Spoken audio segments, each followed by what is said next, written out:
আপনাদেরকে অনুরোধ জানাবো আমার আমার তাফসির করা তাফসিরটা পড়বেন এবং অনুবাদটা সেখান থেকে পড়বেন, কারণ অধিকাংশ অনুবাদে ভুল আছে।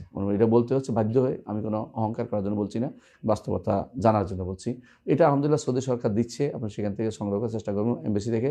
না পারলে 5 ঘন্টাটা কিনবেন, এখানে আপনারা আরও বিস্তারিত ব্যাখ্যা সহ পাবেন। কিন্তু আপনার সমস্যা হচ্ছে এটা যে অর্থ যেগুলি অনুবাদ হয়েছে, আমি আশ্চর্য হয়েছি বেশিরভাগ অনুবাদের মধ্যে ভুল আছে। কারণ যে ব্যক্তি আকীদা জানে না, কোরআন হচ্ছে আকীদার আকর গ্রন্থ, কোরআনে কারীম, এবং সেখান থেকে আমরা আকীদা নিয়েছি। যে ব্যক্তি আকীদা জানে না সে ব্যক্তি কোরআনে কারীমের অর্থে ভুল করবেই। আমি আশ্চর্য, গতকাল দেখলাম একজন অনুবাদ করতেছে যে ইন্নাল্লাহ আলা কুল্লি শাইইন কাদির। কাদিরের অনুবাদ কি? সক্ষম। সে অনুবাদ করে শক্তিমান, তাহলে কাউইর অনুবাদ করে ফেলছে। দেখছেন তো আপনারা? তখন সে বোঝা গেল আল্লাহ একটা সিফাতকে সে অপব্যাখ্যা করেছে।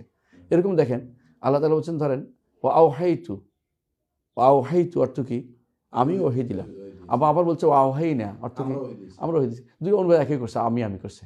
তো এখন সে আল্লাহ কোরআনে বিকৃতি করেছে। এটা দ্বারা আল্লাহ তাআলা যেখানে বহু বচন ব্যবহার করছেন, আপনি এখানে এক বচন ব্যবহার করার অনুমতি আপনাকে কে দিল? বোঝা গেল যে এটাও এরকম বিকৃতি হচ্ছে। আপনাদেরকে